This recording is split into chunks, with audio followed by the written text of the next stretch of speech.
Hello guys, welcome back to Son of Thins, but for today's video, here going to show you how to reset Hatch Restore 2.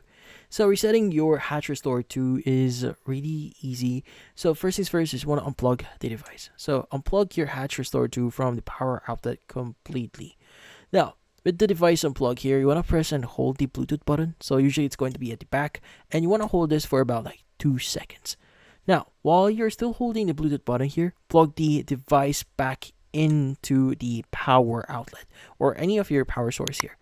Now, once it's actually powered up, you can let go of the button. Your Hatch Restore 2 will now start in reset mode.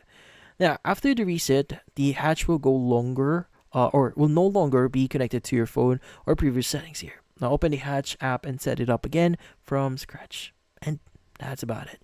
Now, this helps you clear out any issues that you may be having with your device. So, that's about it. Hopefully, this video was able to help you like and subscribe to NF Inspo. Thank you for watching.